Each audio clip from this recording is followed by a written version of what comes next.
Video बहुत viral हो रही है। तेजस्वी यादव जी कलम फेंक रहे हैं, ऐसे उठा के कलम फेंक रहे हैं। तो सिंपल सी बात है, जिसने कलम का सम्मान ही नहीं किया उसका कलम से क्या मेल होगा? वो कलम फेंकेगा नहीं तो बांटेगा, वो फेंकेगा ही। 4 लाइन कह देना चाहता हूँ कि खुद जो बैठा यू 9वीं क्लास फेल है, खुद जो बैठा यू 9वीं क्लास फेल है, बताओ उसका कलम से क्या मेल है? हो सकता है क्या? जिसने कलम का सम्मान नहीं किया, पढ़ा नहीं, उसका कलम से क्या मेल? खुद जो बैठा यू 9वीं क्लास फेल है, बताओ उसका कलम से क्या मेल है? खुद जो बैठा यू 9वीं क्लास फेल है, बताओ उसका कलम से क्या मेल है? और वो फेल तो फेल, वो फेल तो फेल, बड़ा भाई भी बकलेल है। वो फेल तो फेल, बड़ा भाई भी बकलेल है। और बात यहीं तक नहीं है भैया, बात यहीं तक नहीं है भैया। माँ भी अंगूठा ठेल है, माँ भी अंगूठा ठेल है। और बाप चारा चोरी में वर्षों काट चुका जेल है, बाप चारा चोरी में वर्षों काट चुका जेल है। पर बेटा कहता है वर्तमान की सरकार फेल है। बाप चारा चोरी में वर्षों काट चुका जेल है, पर बेटा कहता है वर्तमान की सरकार फेल है। और बिहार, बाप ने 15 साल लूट अभियान चलाकर, बाप ने 15 साल लूट अभियान चलाकर बिहार वासियों का जम के निकाला तेल है। बाप ने 15 साल लूट अभियान चलाकर बिहार वासियों का जम के निकाला तेल है। और बिहार में चालू है बिजली, बिहार में चालू है बिजली, बंद मिट्टी का तेल है। कहीं बिहार में मिट्टी का तेल मिल रहा है क्या? नहीं मिल रहा है, क्योंकि बिहार वासियों को बिजली मिल रही है। बिहार में चालू है बिजली, बंद मिट्टी का तेल है। और इसीलिए भगभगा रहा इनका लालटेन है, इसीलिए भगभगा रहा इनका लालटेन है। और जिस दिन होगा बिहार में मतदान, जिस दिन होगा बिहार में मतदान,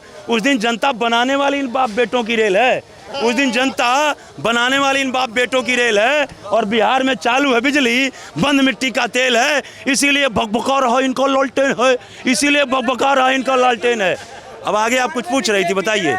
अभी सर क्या चाहते हैं बिहार में किसकी सरकार बन जाए? क्योंकि विपक्ष जी अपना जोरों शोरों से प्रयास कर रहा है, वहीं दूसरी तरफ एनडीए की सरकार, भाजपा की सरकार ही पूरी तरीके से तैयार है। देखिए, जैसे 2017 में प्रचंड बहुमत से एनडीए की सरकार बनी, आज आप उत्तर प्रदेश में जाकर के देख लीजिए, योगी जी के नेतृत्व में सारे डेवलपमेंट के साथ जबरदस्त इंफ्रास्ट्रक्चर डेवलपमेंट हो रहा है, लॉ एंड ऑर्डर दुरुस्त है, इंफ्रास्ट्रक्चर डेवलपमेंट हो रहा है। मैं ये नहीं कह रहा हूँ पलायन रुक गया है, यूपी से भी लोग कमाने आते हैं, लेकिन आज आने वाले दिनों में यदि एक टर्म 22 से 27 तक यदि योगी जी और रह गए तो इतना इंडस्ट्रियल डेवलपमेंट, इतने कॉरिडोर वहाँ बन रहे हैं और तब तक कंप्लीट हो जाएंगे। फिर उत्तर प्रदेश के लोगों को यहाँ आकर के, मैं ये नहीं कहता सारे, लेकिन पलायन जो है उत्तर प्रदेश से भी मतलब बंद हो जाएगा। लोग यहाँ नहीं आएंगे काम करने। आज एक्सप्रेसवे से लेकर के, कॉरिडोर से लेकर के, इंडस्ट्रियल डेवलपमेंट से लेकर के, हमारे गांव में जहाँ पे जो है वो मतलब कोई साधन नहीं था, वहाँ से 3 किलोमीटर दूरी पे इंटरनेशनल बस अड्डा बन रहा है। इससे बड़ी और क्या बात है? बिहार में किसके चुनाव चिन्ह का झंडा जो है लहराते हुए देखना चाहते हैं? चुनाव चिन्ह मैंने कहा एनडीए, एक तरफ कमल का फूल, एक तरफ तीर, यही हो पाएगा। एकदम क्यों नहीं होगा? मैं फिर कह दे रहा हूँ, एक लाइन जरा कह देना चाहता हूँ, ऐसे ही हाथ बढ़ा देने से चांद तक नहीं पहुँच जाएंगे। चांद तक पहुँचने के लिए पढ़ाई लिखाई, यत्न प्रयत्न, संघर्ष करना पड़ेगा। तो विरासत में राजनीति मिल गई है तो बुद्धि नहीं मिलती है, विरासत में बुद्धि खुद बनाना पड़ता है। और बुद्धि संघर्ष करके, क्या बोला तेजस्वी यादव ने कि जिसके पास डिग्री है सबको रोजगार देंगे। अरे किसको दोगे भैया? 5 की भी डिग्री होती है, 8 की भी डिग्री होती है, हाई स्कूल की भी डिग्री होती है, इंटर की डिग्री होती है, ग्रेजुएशन की डिग्री होती है, पोस्ट, किसको दोगे रोजगार? जरा इसको जो एक्सप्लेन कर दो। तो इसे कहते हैं बुड़बक। यही होते हैं, जब पढ़ो लिखे लिखोगे नहीं, व्यवहारिकता में जो है जियोगे नहीं, लोगों से, अच्छे लोगों से मिलोगे नहीं, तो यही होगा, तरबूजा को तजुर्बा ही बोलोगे। अभी आपने एक लाइन बोली थी कि 10वीं फेल। अब मैं आपको बोलूं कि वही विपक्ष एक तरफ कहता फिरता है कि चाय वाला प्रधानमंत्री बन गया, चाय वाला जो है अपनी डिग्री नहीं दिखाता है सार्वजनिक, क्यों नहीं करता है अपनी डिग्री? अगर पढ़े लिखे हैं, दिल्ली यूनिवर्सिटी से पास आउट है, तो अपनी डिग्री दिखाने में क्या दिक्कत है? भाई क्यों नहीं दिखाया डिग्री? उनकी डिग्री पे रोज कोई डिग्री दिखाएगा? प्रधानमंत्री के पास इतनी फुर्सत है कि रोज आपको डिग्री दिखाएं? एक बार बात हो गई डिग्री की, सारी बातें हो गई, यूनिवर्सिटी से सब कुछ क्लियर हो गया, रोज तुम डिग्री की बात करोगे। और रह गई बात ये कि ऐसा है, एक लाइन जरा कह देना चाहता हूँ कि जीवन में अपने संघर्षों को मत दो तुम कभी भी राम, जीवन में अपने संघर्षों को मत दो तुम कभी भी राम, फल की चिंता किए बिना करते रहो अपना काम। और एक दिन ऐसा अवश्य आएगा जब जग लेगा गर्व से तुम्हारा नाम, जब जग लेगा गर्व से तुम्हारा नाम। आज योगी जी को और मोदी जी को राजनीति विरासत में नहीं मिली, शुरू से लेकर के अभी तक अनवरत संघर्ष कर रहे हैं। इसीलिए आज योगी जी और मोदी जी को देश ही नहीं पूरे विश्व को लोग जो है उनका अनुसरण करते हैं, उनको याद करते हैं, उनका नाम लेते हैं। आज जो है क्या कहते हैं कि बाप मुख्यमंत्री तो बेटा मुख्यमंत्री, सीधा टन्नाटन जो है चुनाव लड़ा और उसके बाद उप मुख्यमंत्री बन गया। ऐसे नहीं होता है, संघर्ष करना पड़ेगा। बात मैं ये नहीं कहता, मैं अनपढ़ों का भी सम्मान करता हूँ। कोई पढ़ा लिखा नहीं है तो उसका अपमान नहीं है, उसका भी सम्मान है। लेकिन आपने अपने जीवन में संघर्ष कितना किया? कोई संघर्ष नहीं किया आपने। आप सीधे जो है वो हवाई जहाज़ से उतरे और सीधे राजनीति में आ गए। आपने कोई संघर्ष नहीं किया। योगी जी और मोदी जी ने संघर्ष किया। आज जो है कहने का मतलब है, जो जितना बढ़िया भाषण मोदी जी दे देते हैं, जितने सूझबूझ से बात करते हैं, तेजस्वी की है औकात जो बात कर लें, है औकात तेजस्वी की। राहुल गांधी क्या कहते हैं, एक ख़त्म कर रहा हूँ, डिबेट लंबी हो गई, लेकिन लोग कहते हैं राहुल गांधी ऑक्सफोर्ड यूनिवर्सिटी से पढ़े। मानता हूँ ऑक्सफोर्ड यूनिवर्सिटी पढ़े। ऐसे ऑक्सफोर्ड और विदेश से पढ़ने का, ऐसे विदेश से पढ़ने का क्या मतलब कि जो है क्या कहते हैं कि 2019 के विधानसभा चुनाव, थोड़ा इधर आ जाइए, लग रहा है 2019 के विधानसभा चुनाव में राहुल गांधी ने एक बयान दिया था कि मैं हिंदू हूं पर हिंदुत्ववादी नहीं। और आज जानती हैं मोटी मोटा इसी मुद्दे पे पूरा चुनाव हो गया, महीनों तक डिबेट चली, लेकिन न तो राहुल गांधी और न कांग्रेस की कोई भी राष्ट्रीय प्रवक्ता ने टीवी चैनल पे यह नहीं सिद्ध कर पाए कि राहुल गांधी ने जो बयान दिया है वो देश हित में बहुत अच्छा बयान था। मैं कहता हूं, मैं ऑक्सफोर्ड से नहीं पढ़ा हूं, राहुल गांधी ने जो बयान दिया था वह देश हित में बहुत अच्छा बयान था। लेकिन जब कोई ऐसे कान में फूकेगा और नाक से निकालोगे, इस कान से फूकेगा, मुंह से निकाल दोगे, सोचोगे नहीं, समझोगे नहीं, चिंतन नहीं करोगे, जैसे कोई बोलेगा कान में तुरंत उगल दोगे, तो ऐसे ही आप खंडन उसका नहीं कर पाओगे। 1 मिनट में एक्सप्लेन कर देता हूँ। जैसे जिस शब्द के अंत में वाद या वादी शब्द जुड़ जाता है उसका अर्थ चेंज हो जाता है। जैसे समाज प्लस वाद बराबर समाजवाद, पूंजी प्लस वाद बराबर पूंजीवाद, ब्राह्मण प्लस वाद बराबर ब्राह्मणवाद, ठाकुर प्लस वाद बराबर ठाकुरवाद। ऐसे ही जिस शब्द के अंत में वादी शब्द जुड़ जाता है, समाज प्लस वादी बराबर समाजवादी, ब्राह्मण प्लस वादी बराबर ब्राह्मणवादी, ठाकुर प्लस वादी बराबर ठाकुरवादी, और हिंदुत्व प्लस वादी बराबर हिंदुत्ववादी। इसका मतलब यह है कि मैं ये कहूँ मैं ब्राह्मणवादी हूँ तो मैं ये कह रहा हूँ कि मैं सिर्फ ब्राह्मणों का पक्षधर हूँ, बाकी किसी वर्ण से हमको कोई लेना देना नहीं है। ऐसे ही जब मैं ये कहता हूँ मैं हिंदुत्ववादी हूं, मतलब मैं सिर्फ हिंदुत्व का पक्षधर हूं, बाकी किसी धर्म संप्रदाय मजहब से हमको कोई लेना देना नहीं है। तो देश हित में राहुल गांधी ने बहुत अच्छी बात बोली थी ना कि मैं हिंदू हूं। हालांकि ना हिंदू हैं, वो हिंदू भी नहीं है, वो हिंदू नहीं है। तो उन्होंने ये बोला मैं हिंदू हूं पर हिंदुत्ववादी नहीं, मतलब हिंदू हूं खुद से जबरदस्ती मान लिया। नहीं है, नहीं है, बता रहा हूँ, बता रहा हूँ, आ रहा हूँ, बात कंप्लीट कर दीजिए। तो हिंदू है नहीं, लेकिन उन्होंने मान लिया मैं हिंदू हूँ। पर एक जो बात बोली कि मैं हिंदुत्ववादी नहीं हूँ, मतलब मैं सिर्फ हिंदुत्व का पक्षधर नहीं हूँ। एक नेता को यही बात बोलनी चाहिए कि मैं सारे धर्म संप्रदाय का पक्षधर हूँ। लेकिन ऐसे पढ़े लिखे होने से क्या बात है? और आप जैसे क्या बोले वो हिंदू नहीं है। कि राहुल गांधी हिंदू कैसे नहीं है, जरा जवाब दीजिए। बता देता हूँ। अरे तुम हिंदू हो? अरे एक मिनट के राहुल गांधी हिंदू का काम, राहुल गांधी सुने, राहुल गांधी हिंदू नहीं है वो बताइए कैसे है? हिंदू नहीं है वो बताइए। हिंदू नहीं है, क्यों नहीं है और कैसे नहीं है वो पूछ रहे हैं। भाई 4 लाइन सुना देता हूँ और इसी में सारा जवाब है। मुझे ना कविता मत सुनाइए। कविता नहीं बता रहा हूँ, उसी में सारा जवाब है ना। एकदम नहीं, सुन लीजिए कैसे क्या है वो आपको समझ में आ जाएगा, सही जवाब मिल जाएगा। सर ये मनगढ़ंत कहानी मत सुनाइए। कोई मनगढ़ंत नहीं है, बिल्कुल सत्य है, बिल्कुल सत्य बता रहा हूँ। लेकिन दर्द नहीं होना चाहिए सुनने आपको। तो दीजिए, सुनने तो दीजिए। ना तो वह पप्पू है भैया, ना तो वह पप्पू है भैया, ना ही है वह गाधी। ना तो वह पप्पू है भैया, ना ही है वह गाधी। उसके कुल की शुद्धता पूरी नहीं बल्कि है आधी। उसके कुल की शुद्धता पूरी नहीं बल्कि है आधी। और जैसे गायों में एक प्रजाति को कहते हैं दोगला जर्सी, जैसे गायों में एक प्रजाति को कहते हैं दोगला जर्सी, वैसे इस धरती पर जन्मा हुआ है वह पारसी। वैसे ही इस धरती पर जन्मा हुआ है वह पारसी। समझ गए क्या? पारसी मतलब इंसान नहीं है क्या? पारसी इंसान नहीं है, आपसे अच्छा है पारसी। अरे इंसान पारसी आपसे अच्छा, हमसे अच्छा, हर धर्म से अच्छा है Parsi. I am telling you Parsi is the best for the except all reason. Why did you say Rahul Gandhi जो हिंदू? हिंदू है ही नहीं है। व्हाई डिड यू से? नहीं है सर हिंदू। तो आप मान लिया ना, अब मान लिए, हिंदू नहीं है। आप बोल रहे हैं, मान लिए। चलो पहले बोले अरे पारसी की बात कर रहा हूँ मैं, पारसी हिंदू है ही नहीं है। कहते हैं पारसी अगर राहुल गांधी, आप बोलते हैं क्या नाम है प्रियंका गांधी, कैसे गांधी हो गई? ठीक है, प्रियंका क्यों बोल रहे वाड्रा हैं? कैसे हो गई? प्रियंका वाड्रा कैसे हो गई? भाई ये पारसी था लेकिन उसका सरनेम तो गांधी था। अरे भैया वो ब्राह्मण संजय भी नहीं गांधी। है, जो अपने आप को कहते हैं मैं दत्तात्रेय गोत्र का आपसे ज्यादा ज्ञान है, के ऊपर आपसे ज्यादा भगवान को मानता है, आपसे ज्यादा सम्मान रिस्पेक्ट करता है, आपसे ज्यादा लोगों का रिस्पेक्ट। कौन मानते हैं? एक मिनट अंकल एक मिनट, कौन राहुल गांधी। अच्छा मेरा कुछ चंद सवाल तो मैं पूछ लूं आपके नजरिए में जो गांधी फैमिली है और जो राहुल गांधी, वो सारे धर्मों को मानती है, सबसे प्रेम करती है? बिल्कुल करती है। ठीक है, राम मंदिर जब राम मंदिर बना तो राम मंदिर के ना बनने के लिए खिलाफ में आपको पता है किसने वकील खड़े करे थे कि राम मंदिर ना बने? भाई कांग्रेस नहीं खड़े किए, कपिल सिब्बल वकील थे उनके। राम मंदिर ना बने, राम मंदिर ना बने, उसके खिलाफ वकील खड़े करे थे, किस नेता ने खड़े करे थे? नाम पूछना चाहती हूँ। मैडम कांग्रेस ने खड़ा करे। नेता का नाम बताएं, किसने वकील खड़े करे थे? कपिल सिब्बल कौन था? कांग्रेस का। ताला किसने खुलवाया था? राम गांधी के नेतृत्व में वकील खड़ा हुआ था ना। बाबरी मस्जिद का ताला किसने खुलवाया था? बाबरी मस्जिद का ताला किसने खुलवाया था? कांग्रेस ने। ताला किसने खुलवाया था? कांग्रेस। वही जमीन दे रखी थी कि जाके मस्जिद बना दीजिए, मंदिर बना वही मस्जिद दे रखी थी कि जाके मस्जिद वहाँ पे बनाइए जाके। अभी तक मस्जिद क्यों नहीं बनी वहाँ पे? अभी तक मस्जिद क्यों नहीं बनी जब जमीन दे रखी है? वो जाने दिए। कैसे जाने दीजिए? मैं जो बोल रहा हूँ, कांग्रेस कैसे जाने दीजिए? कांग्रेस की वजह से ताला खुला। अगर वो ताला नहीं खुलता ना तो राम मंदिर नहीं बनता। किसी की वजह से पहली बात तो ना राम मंदिर बना है, ना ही किसी की। एक मिनट अंकल, एक मिनट, एक मिनट सुनिए, किसी की वजह से ना मोदी जी ने फोटो लगा दिया, बोले हम राम जी को लेकर आए। ताला खुलवाया गांधी ने।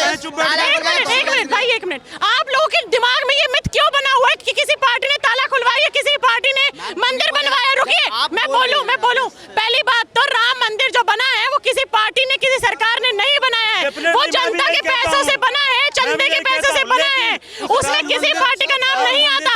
लेकिन जब राम मंदिर से और जब अगर आप बोल रहे हैं कि कांग्रेस, एक मिनट, आप बोल रहे कांग्रेस पार्टी बहुत प्यार करती है हिंदू धर्म से, तो जब राम मंदिर के लिए निमंत्रण आया था तो उसी कांग्रेस पार्टी ने वो निमंत्रण ठुकरा दिया, क्यों नहीं गए? प्यार नहीं होता तो बाबरी मस्जिद का ताला खुलवाया क्यों कांग्रेस? बाबरी मस्जिद से क्यों प्यार, राम मंदिर से क्यों नहीं है? जब निमंत्रण राम मंदिर से आया तो क्यों नहीं गए? हिंदू धर्म से प्यार था तभी तो उसने बाबरी मस्जिद क्यों नहीं गए? आपको ताला खुलवा दिया ना संसद में बोलते हैं हिंदू धर्म से प्यार है, तभी तो संसद में हिंदू को हिंसक बोलते हैं कि आए दिन हिंदू हिंसा करता रहता है। यही हिंदू से प्यार है इनको। आप किसी मस्जिद का ताला खुलवा दो, जरा दिखाता हूं। ताला खुलवाना आसान काम नहीं, अगर ताला नहीं खुलता ना मैम तो वहाँ पर लोग जाते नहीं। वो मस्जिद में जाना कोई बड़ा काम नहीं है, जा सकते थे। आम आदमी पार्टी को भी निमंत्रण आया था, क्यों नहीं गए? आप उस चीज को देख रहे हैं कि कांग्रेस ने वकील खड़ा कर दिया। कपिल सिब्बल क्या कांग्रेस का आदमी है? वकील खड़े, वकील किसका है? किसका वकील? कांग्रेस का वकील है। वकील तो किसी का होता ही नहीं। कांग्रेस का सांसद रह चुका है। इसका क्या मतलब? आपके बाप दादा, सुनो, आपके बाप दादा, किसी के बाप दादा गलत करके जाएंगे तो क्या उसके पोते को सजा दोगे आप? क्यों नहीं मिलेगी मैडम? मुझे बहुत इंपॉर्टेंट चीज है। नहीं, एक सेकंड, इनकी बयान का मैं जवाब दे दूं, इनको कोट करना चाहूंगा। अगर मेरे बाप दादा, पहली बात तो मेरे बाप दादाओं ने ऐसे करनी है, अगर मेरे बाप दादा रोड पे अगर घर बना लेंगे और सरकार उसको तोड़ेगी तो मैं ये थोड़ी कहूंगा नहीं मेरे बाप दादाओं की फुटपाथ पे रहते थे कि मेरी ही जमीन है। भाई समझो, जो गलत है उसको गलत बोलो, जो सही है उसको बोलो। और एक सवाल का जवाब और दो मेरे को, जब राम मंदिर का कोर्ट के फैसले से पहले आप इबादत करने क्यों नहीं गए उधर? चाहे ताला लग रहा था, अब तो रोड पे भी पढ़ते हो, तो बाहर क्यों नहीं पढ़ रही? नमाज जो करते हैं, नमाज अदा क्यों नहीं करी? वो जगह क्यों नहीं करी? मुझे ये बताओ। जब आप रोड पे कर सकते हो, कहीं भी करते हो, तो वहाँ भी कर सकते थे। भाई वो विवादित जगह थी, वहाँ पर कोई आदमी ना नमाज पढ़ सकता है ना, इसीलिए ताला बंद था सालों से कि जब तक उसका कोई फैसला ना आ जाए कोर्ट, सुप्रीम कोर्ट से, तब तक नहीं होगा। लेकिन कांग्रेस ने क्या कराया? ताला खुलवा दिया। आज जो मुसलमान परेशान है ना, ये कांग्रेस की वजह से परेशान है। लेकिन मुसलमान को समझ में आना चाहिए कि कांग्रेस का सपोर्ट क्यों कर रहा है। ये कांग्रेस भी जालिम है। अगर कांग्रेस भी अगर वोट दे रहा है, कांग्रेस को भी दे रहा है, मतलब मैं बोलूंगा कि मुसलमान अपने हित में खराब कर रही है। का हिंदू धर्म से कितना प्यार है, जरा 10 सेकंड की एक वीडियो है, ये कल मैंने मुझे मिली थी। ये देखिए, ये कहीं गई हैं, पप्पू यादव हैं। पप्पू यादव ने इनको भगवान भोलेनाथ की एक प्रतिमा भेंट करी, मूर्ति। अभी जरा देखिए स्टाइल, जरा देख लीजिए। इन्होंने हाथ लगाया, पप्पू यादव को वापस कर दिया। गुलदस्ता किसी को नहीं दे सकती हैं, गुलदस्ता सारा हाथ में रहेगा। ये गुलदस्ता चाहती तो ये गुलदस्ता अपने असिस्टेंट को दे करके और ये मूर्ति हाथ में ले करके भगवान को प्रणाम कर लेती उसके बाद। लेकिन पप्पू यादव ने इनको दिया, पप्पू बस हाथ लगा दी, लेकिन पप्पू यादव को इन्होंने वापस कर दिया। ये प्रेम है, ये प्रेम है, ये प्रेम है। क्यों नहीं? ये हमारे आराध्य हैं, भगवान भोलेनाथ हैं। मंदिर लेके घूमती रहे, उन्होंने सम्मान दिखाया, उन्होंने अपने हाथ में सम्मान वापस किया? दे दिया। क्या पता सम्मान- आपने सम्मान आगे वाली करके वीडियो तो देखी हाथ कि में उन्होंने लेते हैं। बाद में ले लिया होगा। अरे सम्मान, आपको कोई, मैं आपको कुरान दे रहा हूँ और ऐसे दिया और आपने हाथ में लिया ही नहीं, तो क्या वापस दे सम्मान दूंगा, किया दूंगा, रखिए आपने? इसको। अरे आपने यार, आवाज सुनी, आवाज सुनी, यही कान क्या दोहरा बोल रहा है? चरित्र देख भैया मैम, आप देखो लोगों का, यही दोहरा ये दोहरा चरित्र। सर आपका अपने वीडियो दिखा के क्या साबित करना चाहते हैं कि यहाँ पे प्रियंका गांधी मतलब गलत है, भगवान को एकदम गलत इग्नोर है, कर रही है? एकदम यही गलत दिक्कत है सर। एकदम गलत है। कभी क्या सिंदूर गलत लगाए है? देखा उनको? सनातनी बनती है, सिंदूर लगाए देखा आपने उनको? लगाने से क्या होता है? सनातनी बनती है। एक मिनट, ऑल राइट, आपने अच्छा बोला, सही बात बोला, बोले नाती बस। अरे फिर रखिए रहो, हाँ बोलिए। देखिए ऐसा है, मैं एक लाइन जरा कह अपनी वाणी को विराम देता हूँ।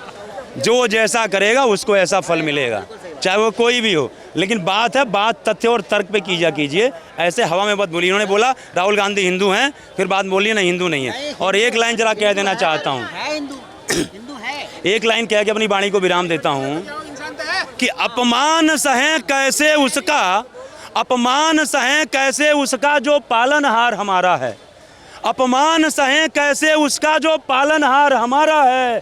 कलयुग के हिरण्याकश्यप को, कलयुग के हिरण्याकश्यप को प्रहलाद ने जूता मारा है, कलयुग के हिरण्याकश्यप को प्रहलाद ने जूता मारा है। सारे विधर्मी कह रहे हैं, सारे विधर्मी कह रहे हैं कि वो दलित बेचारा है, सारे विधर्मी कह रहे हैं कि वो दलित बेचारा है। पर अपमान करे जो विष्णु का, पर अपमान करे जो विष्णु का, वह भाई नहीं हमारा है, वह भाई नहीं हमारा है।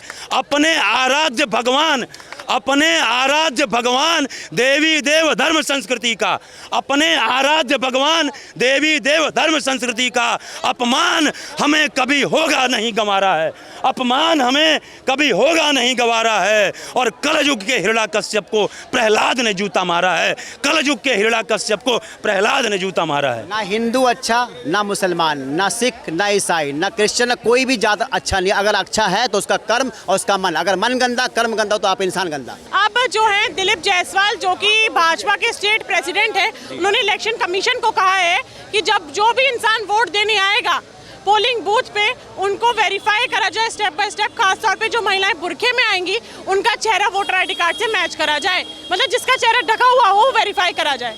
नहीं, डेफिनेटली ये होना चाहिए भाई। ये तो इसकी मैं पैरोकारी करता हूँ। कोई भी वोट डालने जा रहा है तो उसकी आइडेंटिफिकेशन तो तय होनी चाहिए कि भाई जिसका वोटर आईडी कार्ड है, जिसका आधार कार्ड है, वास्तव में वही व्यक्ति है कि नहीं है। आप बुरके में आप वो क्या कहते हैं कि जूती पहन लिए और वो कर लिए, और बुरके में आकर के कोई जेंट्स भी जो है वो लेडीज़ बन करके वो दे सकता है, तो इसकी जांच तो होनी चाहिए। इसका मैं समर्थन करता हूं भाई। ये लोकतंत्र की बात है। यहाँ आप जो है क्या कहते हैं फर्जी वोट डालोगे, इसमें कौन सी बड़ी बात है? यहाँ तो विपक्ष को समर्थन करना चाहिए इस बात का।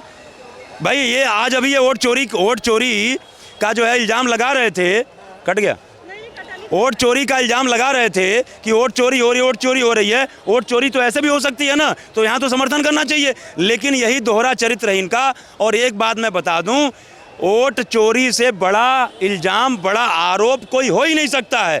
और जब इतना बड़ा आरोप आपने लगा दिया कि चुनाव आयोग के तहत जो है, चुनाव आयोग के माध्यम से भारतीय जनता पार्टी वोट चोरी करके जीतती है, तो आप ये यात्रा क्यों ख़त्म कर दिए? आज वोट चोरी की बात करना क्यों बंद कर दिए? आपने वोट अधिकार यात्रा निकाला, हफ्ते 10 दिन में फ्लॉप हो गई।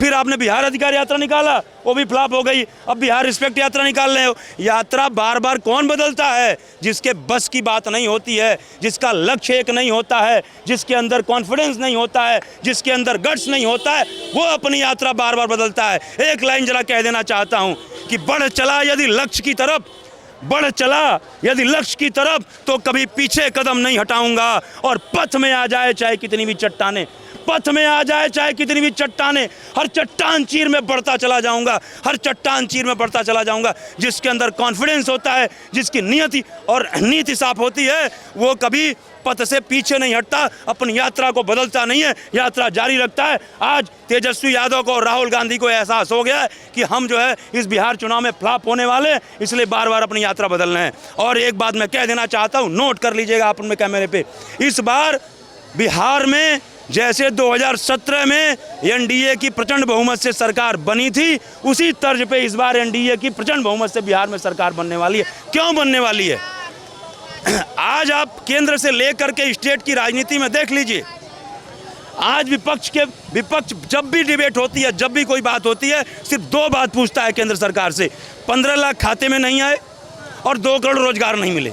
इसके अलावा विपक्ष कुछ नहीं पूछता है कि 2024 से लेकर के और अभी तक मोदी जी के नेतृत्व में कितने किलोमीटर हाईवे बने, कितने ITI केंद्र खुले, कितने मेडिकल कॉलेज खुले, कितने एम्स बने, कितने एम्स सक्रिय हैं, शौचालय योजना के प्रधानमंत्री शौचालय योजना के तहत कितने करोड़ शौचालय बने, जनधन योजना के तहत कितने करोड़ लोगों को उसका लाभ मिला, किसानों को कितना लाभ मिला, सॉइल टेस्टिंग से लेकर के किसानों को क्या क्या फैसिलिटी दिया गया, कुछ नहीं, क्योंकि इनके पास बात करने के लिए कुछ ही नहीं है। ऐसे ही मैं एक विश्लेषण कर देना चाहता हूँ, बिहार चुनाव से संबंधित है थोड़ा सा चाचा।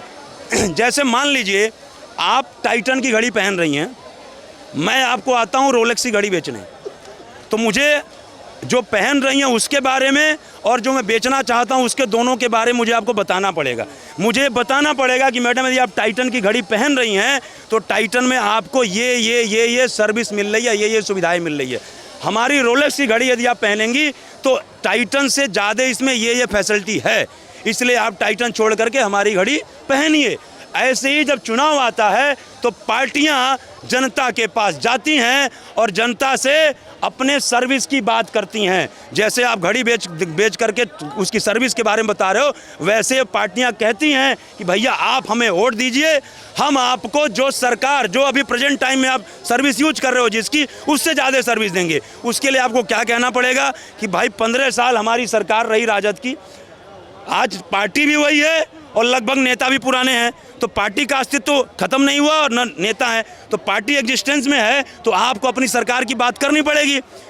तो आपको ये कहना पड़ेगा कि भाई राजद में हमने इतने स्कूल खोले, हमने इतने मेडिकल कॉलेज बनाए, हमने इतने किलोमीटर सड़कें बनाई, हमने जो है क्या कहते हैं इतने ITI केंद्र खोले, हमने इतने लोगों को रोजगार दिया, इतने लोगों को हमने नौकरी दी, इतने हमने पुलिस की भर्ती किया, इतने हमने क्या कहते हैं कि जो है आवास दिलाने का काम किया गरीबों के। ये सब आपको बताना पड़ेगा। आप क्यों नहीं बता रहे हैं? आज तेजस्वी जी क्यों नहीं जा करके जनसभा या यात्रा के माध्यम से बता रहे हैं कि 15 साल में हमारे पिताजी की जो सरकार थी, पिताजी के नेतृत्व की सरकार थी, उसने ये काम किया, और आज जो नीतीश जी की सरकार है उन्होंने अपने राज में हमसे कम काम किया।